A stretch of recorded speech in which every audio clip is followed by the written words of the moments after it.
The Colorado Avalanche win their sixth game in a row with a 3-2 victory over the Washington Capitals. And it did not come easy, but they emerge victorious and make Jared Bednar the winningest coach in franchise history. A lot to get to with this one. New episode of Locked On Avalanche coming at you. You're Locked On Avalanche, your daily podcast on the Colorado Avalanche. Part of the Locked On Podcast Network, your team every day.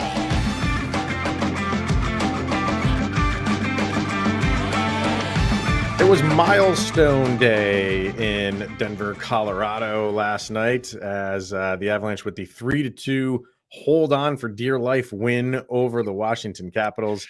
Like we said, they make Jared Bednar the winningest coach in franchise history. You had Erik Johnson, who just played his 900th career game, his 700th wearing the Avalanche jersey, and Nathan MacKinnon with that pretty but looked painful assist gives him his 700th career point. So much going on.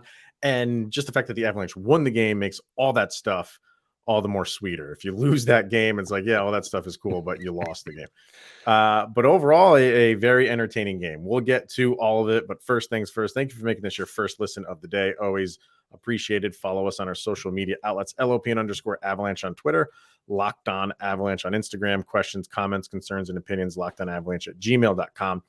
And of course, follow us on our YouTube channel over on YouTube. Hit subscribe, get notified when a new show goes live. So yeah, it was a win. I feel like this was one of those wins that we talked about a few times last year where we kept saying, like, they kept finding different ways to win. And you just got the vibe of like, okay, like they if they pull this one out, like this is one that they can say, hey, it's a tight game that we had a lead in and we never lost that lead, but the other team is just breathing down our necks and we held firm. Wasn't pretty at the end, was good in the beginning, and you get 2 points. 2 points or 2 points anyway you get them. Are there things to button up? Absolutely. You got to give Washington a little bit of credit for, forcing the issue at the end there. Like I said, the Avs held firm. This was a wonderful game for Avs fans for so many reasons. Look to your left, look to your right, open up your phone. Look at where the Avs are sitting in the standings, my friends. It's a pretty thing. Pretty thing. Minnesota is out. and they didn't play last night either, so they can't. They lost to Tampa Bay. It was yes, they lost to Tampa Bay 4-2. You're right. The Devils, right. Yeah. Devils knocked down the Knights. That also helps things a little bit. Mm-hmm. So when it comes to this climb the Avalanche have been doing, you win there. Jared Bednar winning as coach in organization history for our Canadian listeners. We have milestones from EJ and Nate MacKinnon. And everyone wants me to say something positive about Alex Newhook and that greasy goal. As fan 65, you've been blowing up my phone talking about say something positive. Yeah. Newhook is coming into his own. That goal was gorgeous. He's really stepped up, and you could see what Bednar, winning as coach again, for everybody who needs to be reminded. We'll say that a few times throughout the duration of the show. But you could see what they saw when earlier in the season where they said this is his job as 2C and what they believed in Newhook. He's finally hitting his stride. And honestly, the best part of the season because everybody's putting things together. And there's a lot of wonderful things you can take away from this game.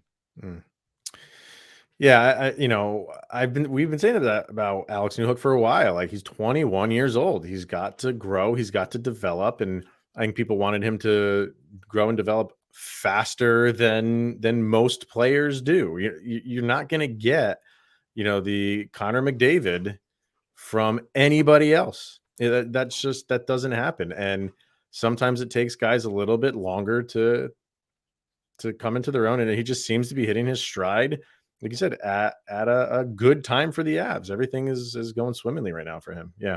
And we almost got to lead the episode talking about that beautiful McDermott goal, but of course McDermott had to take Cogliano out. That was a rifle.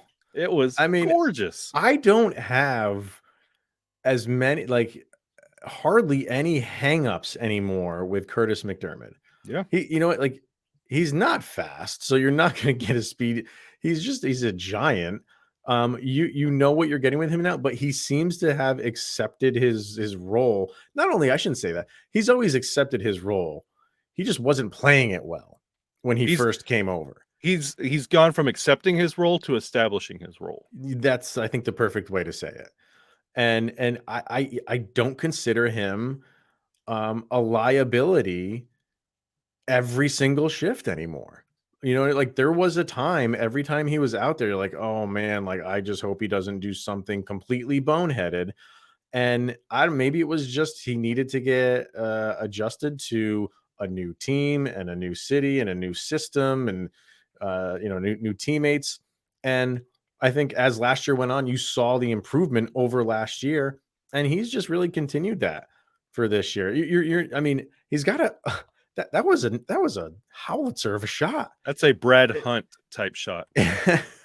Are we comparing shots to Brad Hunt now? Like, that's amazing. He's got a signature shot, that little booming slapper. Yeah. Yeah. So I'm pretty happy with McDermott. I'm not saying, what did he have ice time? Let me see. Hey, he had just shy of 14 minutes of ice time. So, and in a close game too, I think that's pretty telling. But this is a game, a week and a half, 2 weeks ago, who knows what you would have got out of it. But I think this just, you come off of that short 3-game road trip where you win all 3 games. And we talked about that yesterday. And you're riding a nice wave right now by the Avs. And while it wasn't pretty at the end, I don't want to sit here just because they got the 2 points, just sit here and just talk about like it's all sunshine and rainbows for the Avs, because the end wasn't. No, Washington really was. I was just waiting for this game to be one of those that you lead the entire game, and then when they pull the goalie, they get a goal with like 6 seconds left, and then score 22 seconds into overtime and lose. Like, it was trending in that direction of a game where the Avs, like, you hate those games that you let slip away, that you absolutely should not. And I'm not saying like I was thinking that was going to happen, but in the back of my head, I'm like, just don't be that type of game, because, just because the Avs are playing so well, all those milestones we were talking about, and you had the lead the entire time, that's where it would have really just cut you deep, because you led this entire game, and we're probably going to have one of those games or 2 of them by the end of the year. They happen. Those are the gut punch games, but the Avs didn't let it happen. And what kind of concerned me towards the end of that game, with how great the Avalanche started, the scoring was there. They let up the goals and everything. But you heard Moj and Reichert talk about it. Just them running out of gas and losing their legs and can't get out of their zone. That's how the game ended. So now they're going into practice. They're refining. They're getting back to normal. The last thing you want to do after winning 6 in a row is take a breath to play Anaheim. Because Anaheim has literally nothing to play for. They're not bad enough to tank for Bedard. They're not good enough to make the playoffs. They're in purgatory. And what better way to establish yourself than, once again, beating the defending Stanley Cup champions is what everybody does. It's where everybody gets to. Right. Across the network, you beat the Avalanche, you get to lead your show with "We beat the defending Stanley Cup champion." Right. I mean, that's a banner win for what the Ducks are building. So you want to see the Avs kind of refine and kind of fix up what happened in, honestly, midway through the second and the entire third period. I don't ever want to see that third period again. It was a rough one. I know, like, what we were talking about yesterday with like the Capitals and how they're just like mid-range with everything. And you saw that in the beginning. Like, they weren't doing anything that was like wowing you, and they weren't doing it. And Ovechkin was just, he was nowhere. Yeah. And something's not, I mean, well, he is injured, right? So he's not 100%. But he can still hurt you at 40%. Well, look at that though. I mean, like, that shot, And they were galvanized after that. Like when he scored that goal, when Ovechkin scored that goal to make it 3-2, that's when they just started flying. And first of all, like he didn't look himself clearly, and he's not. But he still is with it enough to fire a 92-mile-an-hour slap shot from his house. Yeah. And that I mean, if that's not the difference, most shots you see, like I don't know what the average slap shot mile per hour is, but watching enough hockey, it's probably in the 80 to 85 mile an hour range. That's what you see all the time. We need the glow puck to let us know. Yeah, we do. We need the red streak coming off the glow puck. Where are you, Fox? But like that's the difference. Like say it on the high end 85, and he's firing these things at 92. That is a huge difference, and that's why he has 800 plus goals, because he can fire that thing 5 to 7 miles an hour faster, and it makes a world of difference.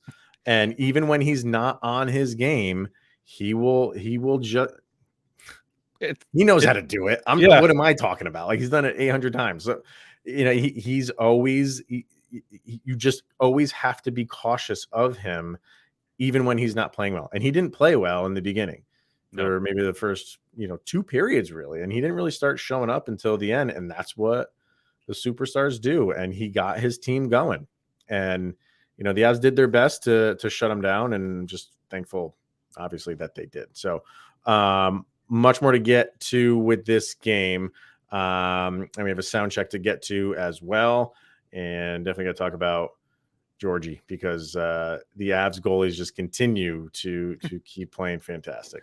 Yeah, you're laughing. Yeah, it's my favorite thing now is we get to talk about Avalanche goalies, and it's like we just rotate the spotlight. We're like, no, it's Georgiev. Let's talk about him, and then Frankie and All right, so let's hear from our newest and latest and best sponsor, that is FanDuel. And what a perfect time for them to come on board. The NFL playoffs are here, and we are really excited about our new sports betting partner for Locked On, because they're number one in the sportsbook world, and that is FanDuel. And if you're new to FanDuel, that's even better. They have so many great features that make betting on sports fun and easy.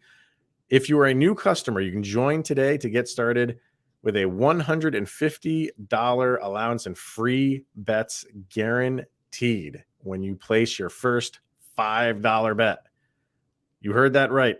You place a $5 bet, you get $150 in free bets. So just sign up at FanDuel.com/lockedon. FanDuel has all your favorite bets, from the money line to point spreads to player props, and you can even combine your bets for a chance at a bigger payout with the same game parlay. I see these parlays on Instagram all the time, and I know it's just, they have like these ridiculous parlays where guys are winning like $900,000. And yeah, it can happen, but good Lord, like I am not that good at betting. I wish I knew. A lot of that is like freewheeling it and luck, but hey, I mean, it happens. As the wise prophet JP from Angels in the Outfield said, it could happen. It could happen. Float it. So yeah, all on the app that is safe, secure, and easy to use. So football fans, don't miss out. Place your first $5 bet to get $150 in free bets, win or lose, at FanDuel.com/lockedon. Make every moment more with FanDuel. It's the official sportsbook partner of the NFL. All right. So, more on this. Like you said, the Alex Newhook goal. I want to go back to the, before we get to that one, the Nathan MacKinnon assist. Mm-hmm. It's one, like he got like hit hard, and I can't remember who the defender was that hit him. You don't think that you're going to get stood up like that. You figure like the defender's going to try to play the puck and play in between, because it was like a one-on-one, and I'm sure the defender saw Lehkonen coming into the zone. He decided to stand up McKinnon, and he hit him square in the chest.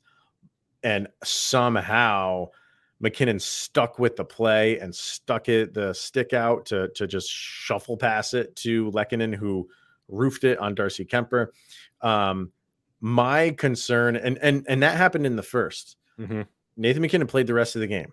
Didn't seem like it affected him. Well, maybe it did, because it didn't seem like he was as much like on his horse like as he normally is, like the bull in the china shop type of player. And he played only just shy of 19 minutes, which was not so usually he's right up towards the top. There's a handful of players that played more minutes than he did. My concern with like that play is that's an injury where he's feeling it tomorrow morning. Mm-hmm. And are we going to be looking at Nathan MacKinnon as a day-to-day thing? And it's not, I mean, you have padding on there, but when you get hit, it was like he hit a brick wall. Yeah. Directly in his chest. So I have some concern right now for Nathan MacKinnon, that he's going to be a hurting pup in the morning. Despite it being a fantastic play for his 700th point of his career. Yeah. Gonna look back at that. You could see all that when he was playing NHL 23 in the offseason. He learned that's the new little move they added on this year. Is like you could do that little extra hit after you get hit. Oh, and he just incorporated it in real life. Nathan MacKinnon, gamer dude. But no, that was definitely a hit that all Avs fans are conditioned like, oh great, we're gonna wake up tomorrow and day to day. But we'll see. Nathan MacKinnon, like, he's a robot anyway. He could wake up tomorrow and be stronger. Who knows? But you definitely are concerned because he kind of vanished. A little bit. I mean, but it speaks a lot to the effort and the hustle that he goes at 110% every game. Yeah. So if he does end up day to day, we're immune to it at this point. Well, I'm not. I'm still like it's been a rough year injury wise. So just because we're on a 6-game winning streak, I don't want to just sit here and be like, hey, just get on the car, stay out. We clearly don't need you. Just stay out. Like I'm not there yet. We need all these guys for as long as but I get what you're saying, but we'll see. We'll see what happens with him. The Alex Newhook goal, we touched on it earlier. Phenomenal. And when you watch that replay in its entirety, go back to when the Avs didn't have the puck, when Washington had the puck in their zone and the Avalanche got it back. Who was the first pass? It might have been, let's see, it might have been Sam Girard who had the pass out. You don't say. Yeah, it could have been. It doesn't matter. Whoever it was. Alex Newhook saw the turnover happening before it happened, and he bolted. He just turned tail and just went full speed in the other direction, and they hit him in stride. And to go as fast as he was going, and I think Altitude put it up there, he was going like 24 miles an hour. To go that speed with a defender on you and shoot that cross net shot that he did on the other side of Kemper is insanely difficult. And I think that like that entire play from beginning to end just shows you the confidence that Alex Newhook has built up right now. And I don't know if it's going to happen, but I made that prediction not so long ago where I think at some point during the season, he's going to make the NHL 3 stars of the week. He's getting there. He's on the road there right now. Yeah. You mentioned the confidence, the way he played that puck, the way he shot that puck. If you're not confident in your shot, you're not going around for that celly behind the net. You're going to play for that rebound. When he took that shot, there was no doubt. That was his little. He was already going around getting ready for that celly because he knew. He knew. Darcy didn't know. I was going to say, what do you think Darcy Kemper's thinking? Like, there's no way. Like, I even though I played with this kid for 1 year, I know he's not going to go far side on me. And you could see with how Darcy played it. He was so far the opposite way, and he was neck stretching. Trying to catch that puck. He was completely fooled. He was so far out. It was crazy. So stats wise, it got a little bit out of whack towards the end there because that third period was just really dominated by the Capitals.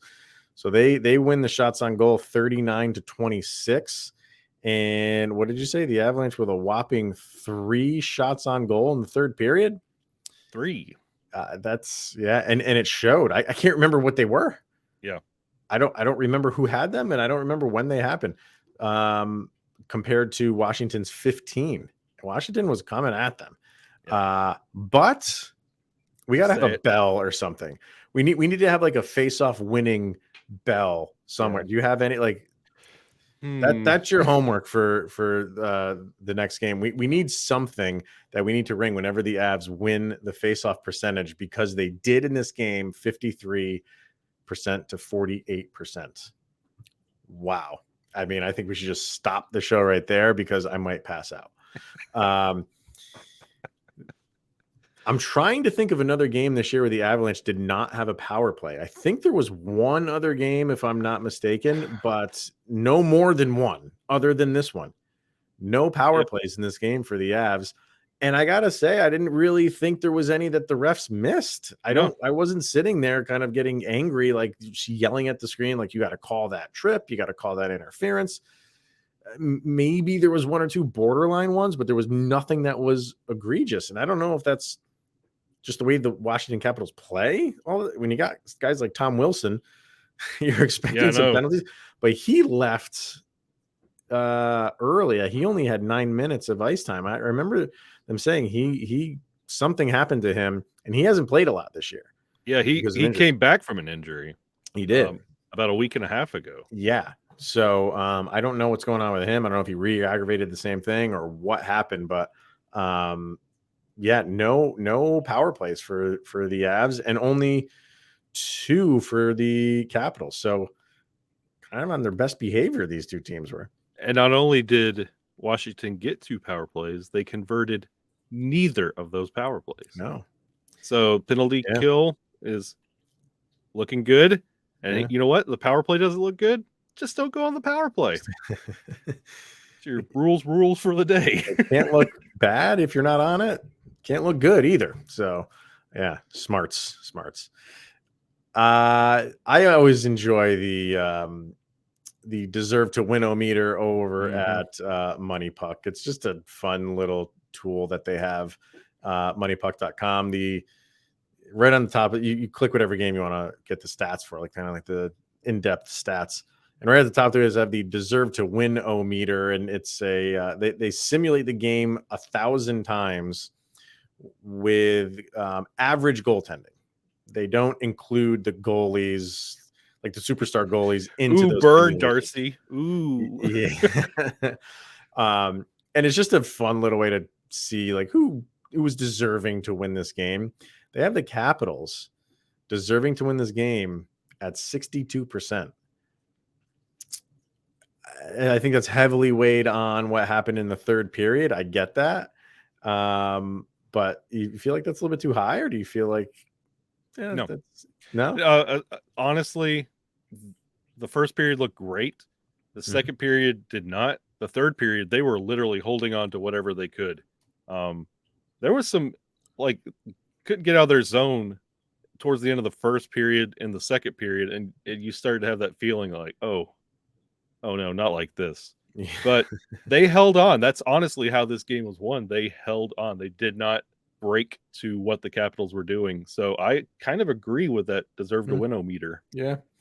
And as far as the expected goals go, it's kind of flipped. Well, it is flipped. The Capitals have an expected goal of 3.17, while the Avs are almost exactly 2.01. So, take that for what it's worth, but they're almost saying the score should be flipped. And your highest expected goals came from, for the Capitals, Connor Sheary, who played a fantastic game. He was everywhere. I don't watch the Capitals a lot, but I remember we looked at their stats yesterday. He wasn't anywhere near like the that I can remember. Nope. Like he didn't stick out to me. But man, yeah, he had to have 49 minutes of ice time. I mean, and maybe 49 energy drinks before the game too, because we got to talk. Oh my God, dude had a motor. He Yeah. was impressive. Leading expected goals for the Avalanche, JT Compher, 0.56. So let me see what Darcy Kemper was at here. So he faced 26 low danger shots, 5 medium danger shots, and 2 high danger shots. And then for Alexander Georgiev, he faced only 1 high danger shot. Only 1. So as much as the Capitals were swarming and all over the place, you know, you could see that too. Like, yeah, the Avs were giving up shots, but they were working their butt off defensively to at least get in good positions. And they were, while Washington had a lot of shots on goal, they weren't coming easy for them. So, and Georgiev was in his element. Yeah, he was clocked in, man. He was dialed in. And you know, you get the Ovechkin goal. It's an Ovechkin goal. Very tough to stop.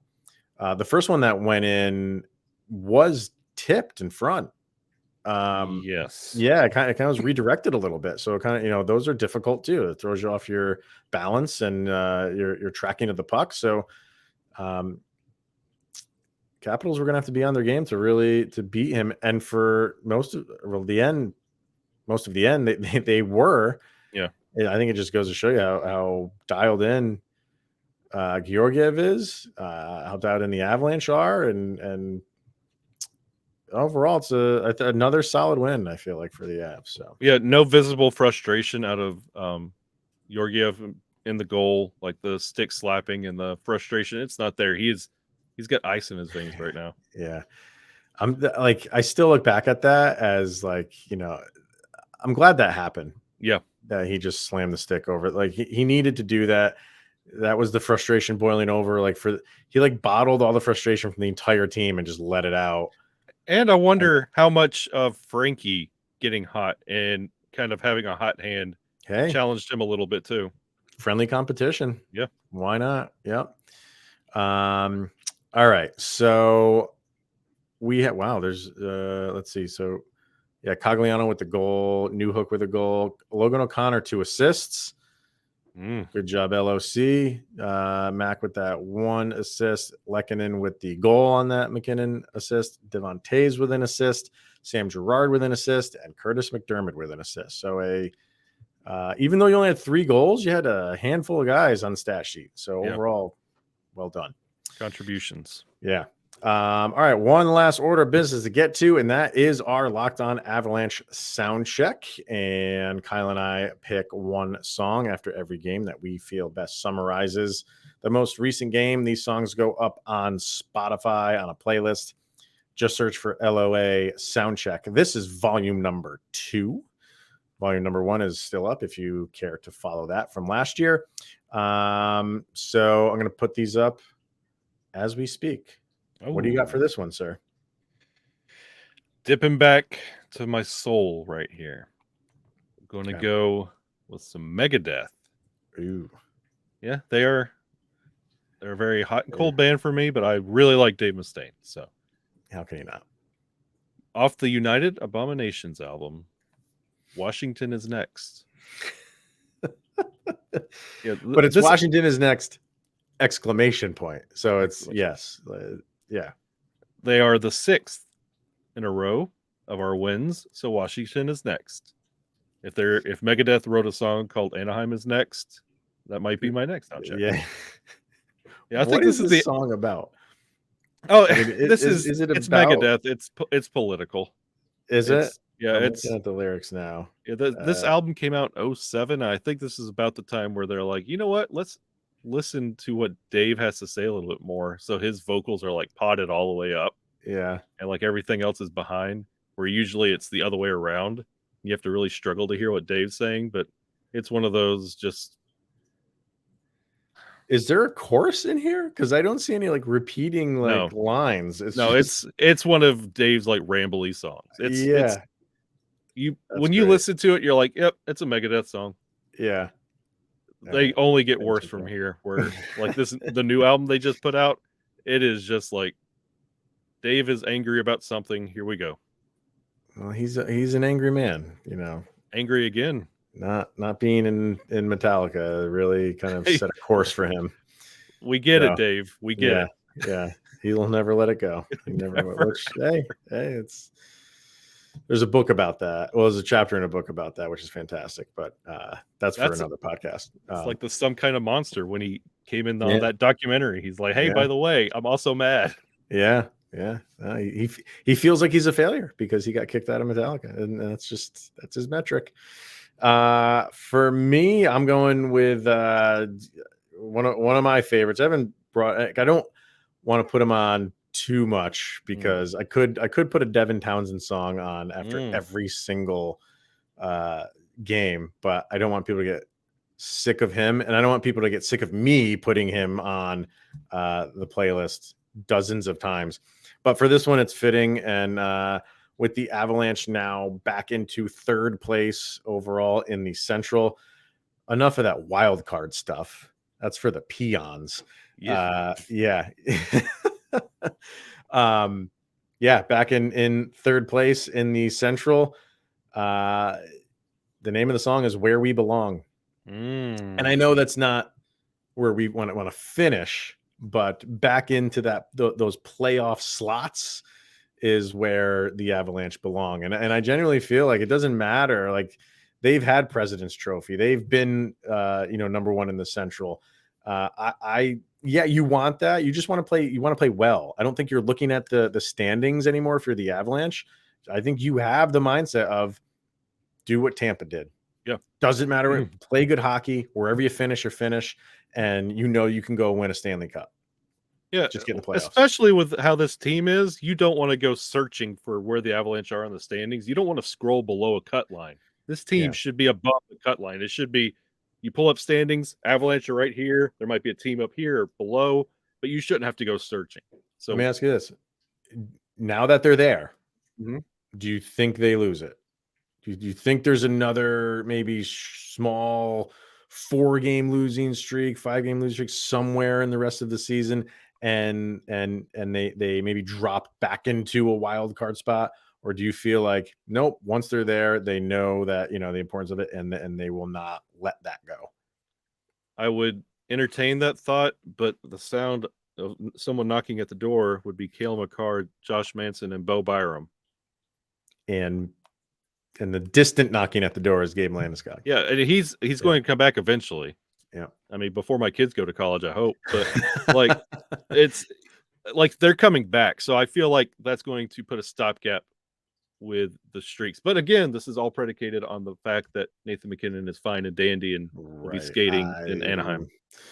I will be watching the Newswire all day tomorrow, and it is an off day for the Avalanche. So maybe you don't hear anything because they're off Wednesday and then they play Thursday. So maybe because it's the off day, you're not going to hear anything. So maybe Thursday is the day you should watch for any news about Nathan MacKinnon, if anything. I'm just thinking the worst. I'm just fearing the worst because that's what kind of season it's been this year. So step back from that ledge, my friend. Yeah.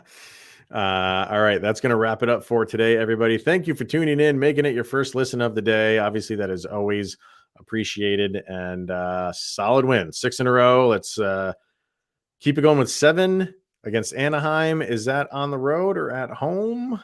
Good question. That is at home. So yeah, that you got to win that game. You have to win that game. We get to see Zegras.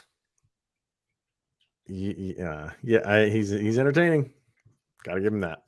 All right. Thank you, everybody, for tuning in. Again, he is Mr. Shaggy Von Doom, Kyle Sullivan. I am Chris Maselli. This is the Locked On Avalanche podcast.